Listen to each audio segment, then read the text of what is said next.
hype pick. Real rock star Sadiddy bitch, she get mad real quick. Had to tell her take a pill cause shit go left real quick. Told them both to pick a day cause you my left, right bitches. Mega Glock with big extensions, you my op, then pay attention. You get popped, that's your decision. Body drop, that's my intention. I can never sit and chill. Alright, so who are you with? Bitches, Okay, I'm Tsunami, or the PercPrincess. A lot of people know me by that. The who?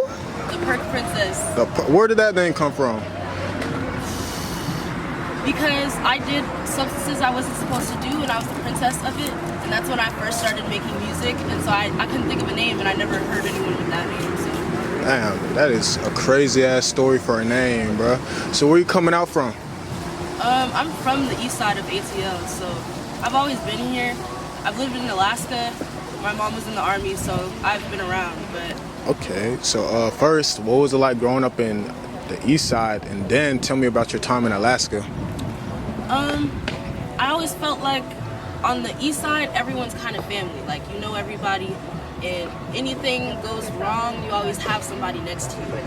When I've like lived in Alaska, I was probably the only black kid in all of my classes, so I didn't feel like I belonged a lot of the time. Was it cold as fuck? I found my own comfortability in that. Was it cold as fuck? Yes. Yeah. Every day, the idea that the sun never goes down is true. Like I don't know. It's different. I feel like it's very beautiful though. And you can get a lot done. Word, man, word. So, how early did you kind of find your talent into what you wanted to do? I started making music around like 4 years ago. And the first song that I made got a lot of traction, so I just kept doing it. And then along the line, I started learning how to make beats and engineering my own stuff. And I've always been artistically inclined. Like I did graphic design, and I started off wanting to be a tattoo artist. So yeah. So what's the name of your first song? New Watch. New Watch? Which is not available now because it's so bad. So bad. What was it about though? It was basically me just telling women who I felt like were not respecting themselves because of a man to pick their mans up because they're the reason. And essentially that sometimes a man can be the reason that you crash. So pick your man up, you know what I'm saying? Yeah. Yeah, I feel that. So now, what do you like better, or what do you feel like kind of touches you or is easier for you, recording music or producing music? Recording music. Because I still don't know everything, and although I learned very quickly, like I know how to engineer on every software, I'm still not that good at mixing.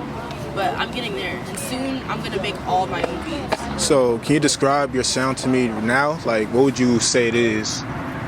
I don't think anyone can describe my sound. I would say that it's like hyper pop punk rage mixed with like rave music. Okay, so something different. Yeah. Something different. How long have you been like kind of building up your style for, like kind of tweaking it, working on it, you know? Well, my mindset going into music is always just to make something that sounds cool and sounds good.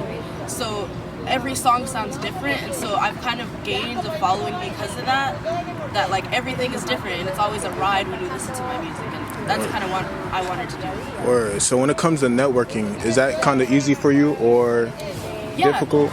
It is easy for me because I feel like everyone has something to offer.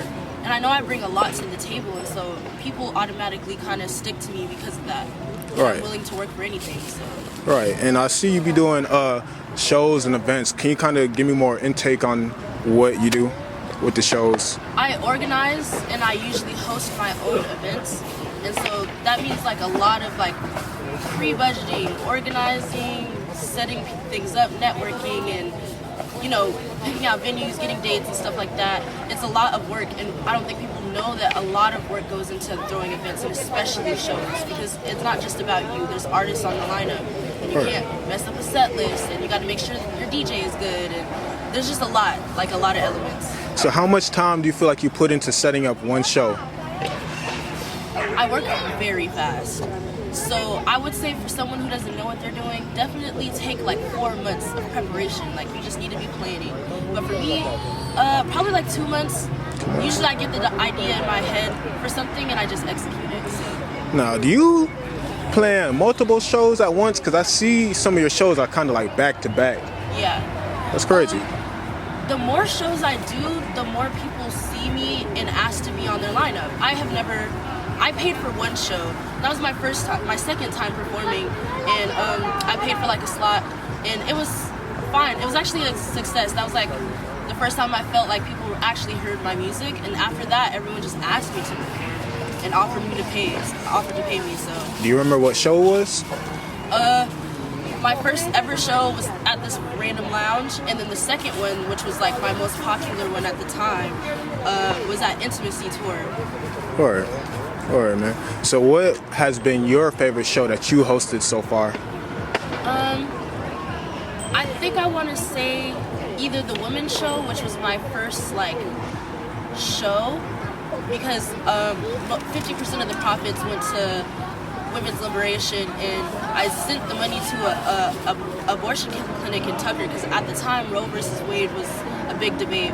Yeah. That show and my most recent one, which was with Slime Cito, he pulled up and he didn't perform, but he said he had a great time. So no, I definitely saw that one. It was crazy. In fact, very crazy. Now then, when it comes to just planning, making music, performing, are there days where just like things seem too heavy for you to take on? I don't think so, because I go into life as if this is my own reality. And so I'm very selfish in that way, to where I'm going to do exactly what I want to do. And so I hyperfixate on the things that I want to do, to where this is my life. This is what I want to do. You know what I'm saying?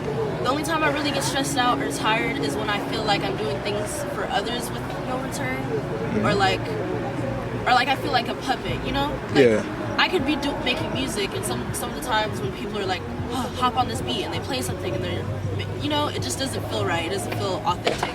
Yeah. So what type of vibes do you need when it comes to recording? It really honestly depends, because I do really love engineering myself. I feel more comfortable because I'm able to make mistakes and not feel like someone else is doing labor, Yeah. But in the studio, I go to GG Almighty Studios, and the vibes are great all the time, and I've usually already sipped a cup or smoked a blunt, so usually it's just a vibe. All right, now then, since you've been doing music, have you felt like you met any notable figures yet, or close to it? If not, who's someone that you want to meet? Meeting. Honestly, my favorite rapper at the time of Intimacy Tour was Bear One Boss, and he performed right before me, so it was crazy. And the whole time he was rapping, I knew all the lyrics and none of the girls did, and he was rapping to me for most of it, and that really inspired me, because it was like, he is known for making just saying things and it sounds amazing, and I really fuck with that. Like, you're able to express yourself and give whatever vibe you have into a song, and someone listens to it and feels that too. Word. No, that's hard. That's hard. What's your favorite moment so far ever since you started this? Probably all of them. All of them? But you don't have that one moment that you're very proud of that kind of just sticks to you? I'm really proud every time I have a show, because I work very hard on the set list, and I notice, like, just being an artist at shows and watching other people throw events and shows, is that people aren't really making the set list a priority because they're worried about executing other things, when at the end of the day it's about the artists.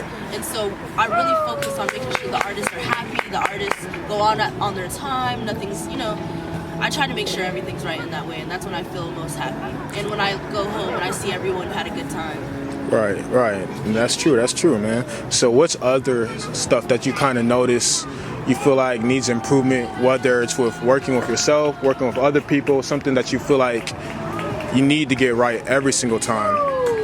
I feel like the most important thing when it comes to all of this is that if you are hosting an event where other people are involved, you really need to focus on security. Make sure everyone's fine, because so many bad things can happen just because you don't have the right people protecting you. You know what I'm saying? Yeah. And I've been noticing it a lot lately. It's always been happening, but lately so many people are jumping into throwing events, and they don't understand, or they don't really connect to that idea that you need to protect these people first and worry about everything else. Right, right. And now that you say that, a lot of things I notice is how rappers and their entourage, they kind of get to go past the security, but they don't get checked. You feel me? Yeah. You feel like that's a problem?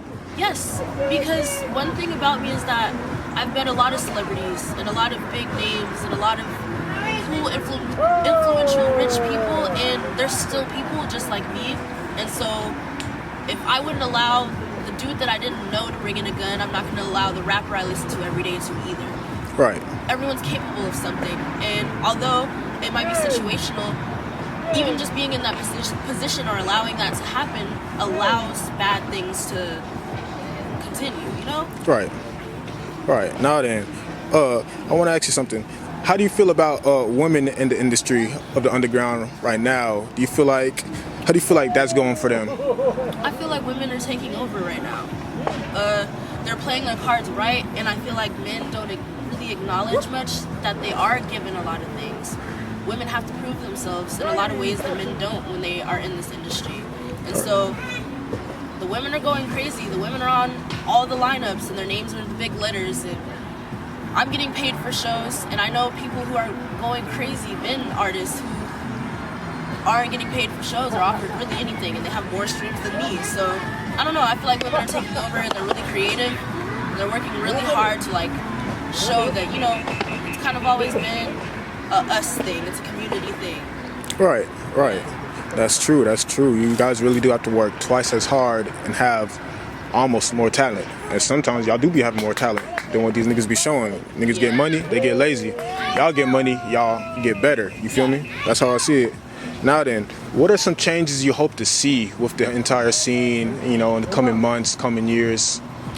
I really just want to tell everyone to stop being a groupie. Like, you gotta realize that when you look in the mirror, you are you because you were born to be that.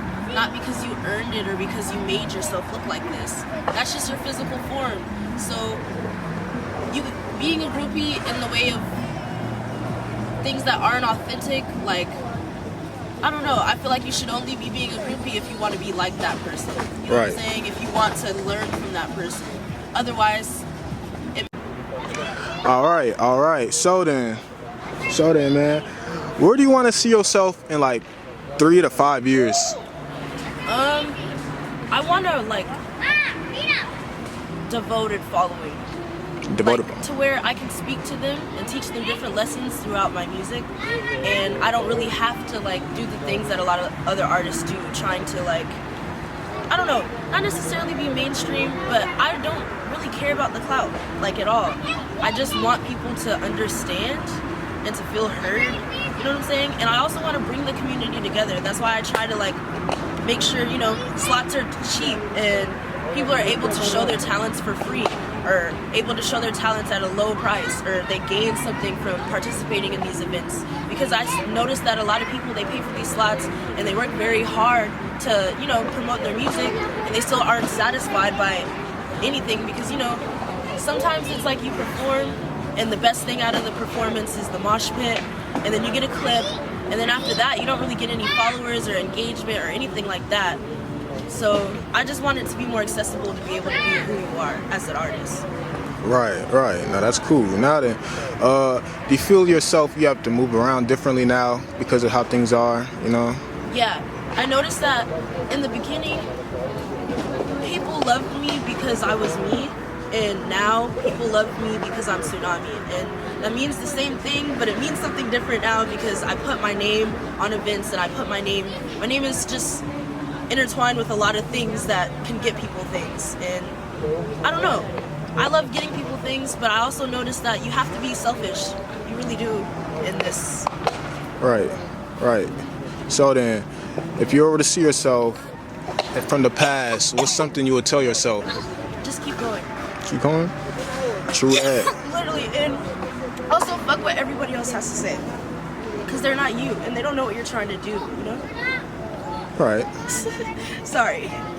But you have a point though. Do you have a favorite song you have out right now? Tsunami Bitches, because every time I perform it, all the girls get lit. Even the men get lit. Like, you'll notice it in a lot of clips. Like, everyone loves that song. And Wife too. Okay, cool. Now then, what should we be anticipating from you, man? What's coming up? What's coming out? Shows, songs, I plan on projects. just dropping more music and focusing on myself as an artist because I've been doing a lot for others, and I fuck with that. But like, people don't really know. They don't even really listen to my. Well, they listen to my music, but they don't. Like, a lot of people know me because I do things, and that's cool and that's great because I love to do things. But I also like what I do. Like, I like making music. Right. Now then, that's cool though. That's cool though. At least you sticking true to yourself. You being true to yourself. But outside of that, man, any other passions that you like to indulge in outside of, just artistry? I love punk music. That's how I really kind of got into knowing everyone. Mm-hmm. Well, that's not really true. But I really love the punk community in ATL. And I've always been a part of it since I was younger. And so I kind of want to give them more spotlight and like actual real people living as punk people, because all it means to be punk is that you are yourself. You don't care about standards or anything that society is trying to put on you, because you're gonna do you and be you regardless. That's true. Now, give me some insight about your social work that you do. You mean like networking? No. You said you did work with charity. Oh yeah. Okay, so in the beginning, I really wanted to be an activist. I have a lot of them in my family, and that's always been a part of my life, is that revolutionary work is important. Actually doing the work for what you believe in is important. And so like starting marches, I've done a lot of abortion marches, organized a lot of protests, organized city hall meetings, and trying to get people to really use their voice, because I don't think people feel like they have power in this country for real. But honestly, if you complain about anything enough, you'll get there. And if you do the work too, you'll definitely get there. So You're not wrong. If you complain enough or bring enough attention to something, someone's bound to fix it. yeah. It's bound to get done. Or no one specific has to fix it, and we all can fix it. True that. Let's all do our part. True that. Now then, you're an independent artist, correct? Mm-hmm. All right, now then, so say you were offered a contract, what would have to be the limitations in the contract to make you want to sign? I was just offered a contract by someone very big, and I don't think that I want to do that. Or I think a marketing deal is good because they're backing your marketing. They're backing, putting you out as an artist, and you're still you. They don't Right. own your music or anything like that. Or they can't tell you what to do.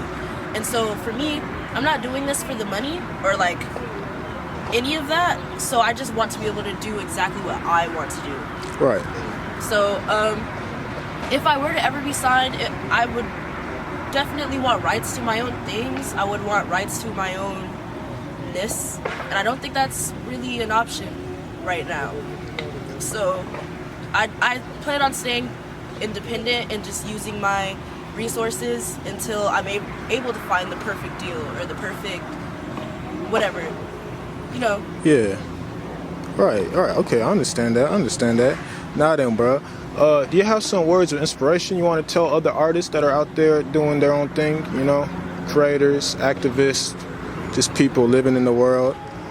You should never make something yourself and then when you're ready to post it think, oh, what is everyone gonna think? Because that's not beneficial to you. Like, post it, say it, do whatever you have to do. Literally, be yourself, be authentic, because people can say be yourself, but really they're just being them that they see in the mirror, and it's not the same as really being yourself. Right, and you're right though. You're real right.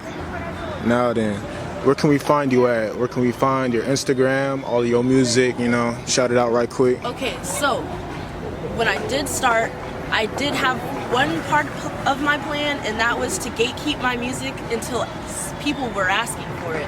So I'm only on SoundCloud, and I have a following on there, which is crazy. But I'm gonna be on all platforms soon because everyone's asking, and you can find me on Instagram at Tsunami. It's TSUNA3I. Replace the M with a 3. I also have a spam, which y'all, I'm not gonna tell y'all, but you'll find it if you really listen to my music. It's a lyric it's a lyric I always use. That's my username. And I also have Twitter, and that's the PercPrincess too. Oh, word. Crazy ass name once again. Yeah. But we're here with Tsunami, and it's basically a nice day in Atlanta. Yes. Thank you for having me. Great. This is Never2muchentertainment, and we're out.